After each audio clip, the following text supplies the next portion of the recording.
But as far as cooking goes, those dances, they trained in the kitchens. Jon went to culinary school for a couple weeks. He immersed himself in our world. And then not just the technical stuff, but he immersed himself in all the little things, and that's what makes it right. The body movements, the body posture, the way John Leguizamo was wearing the apron, the way we fold our towels. The towel was another thing I was really like kind of strict about. Like, you know, it was like the towels and the baguette. That was like my two things. But like, but just getting all those little things right, and you know, that was the dance. The dance is that he was open to all those things, and then they informed the story and informed what you felt, and then he became that. You know? And you had asked about him in the story about if it's his story or how similar it was. When I wrote the script, not knowing anything, I had eaten from Roy's truck, but I didn't know anything about his story. And then we were researching who to reach out to be a consultant. And the people who worked for me said, "This might be our guy." And I read his story, and I was like, "Oh my God, it's exactly what I wrote." We better hire him, otherwise he might sue us. And I was really scared when I approached him, because in Hollywood, people don't like that kind of, that's not a funny coincidence to people. And so I came out to visit him at what is now Pot, which was at the time a construction site. And he had looked at the script, and I followed him, and he walked me through he went to all of his restaurants, his trucks, and I watched him, like Tony Soprano, pick up the envelopes everywhere, but he walked me through everything that he was thinking as he looked through the walk-in, as he tasted the mise, as he talked to the cooks, as he had them fire up a few dishes off the menu, and he told me what he was looking for, what he was observing.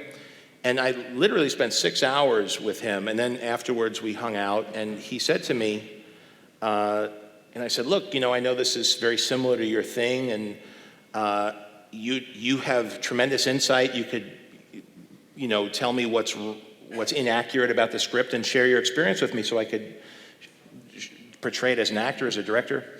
And what he said really impressed me, and this is what makes Roy a different kind of guy.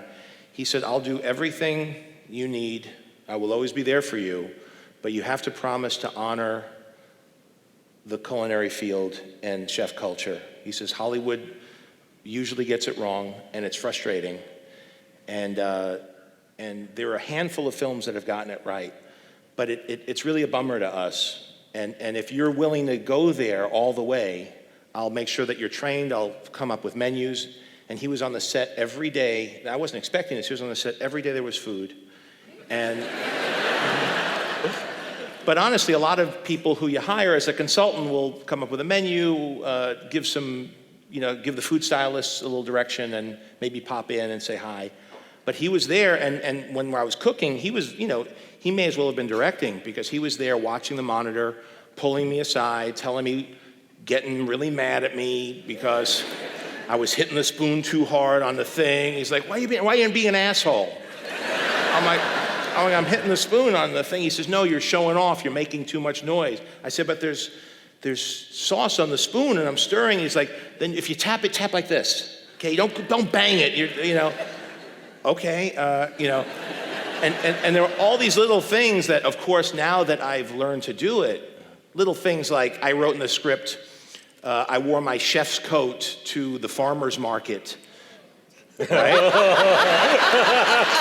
Imagine that movie, yeah? He's like, "You're not a douchebag." I'm like, so, but of course, then as I hung out, met other chefs through Roy, and started, and we went to Top Chef and were judges, and I spent time in his kitchen and other kitchens, I started to understand the culture and all the subtle little expressions that come with the way you tie your apron, the way you carry yourself, what you wear, whether you wear a hat or don't wear a hat, whether you wear a bandana, how you wear the bandana, what kind of spoon you use, what knives are in your bag.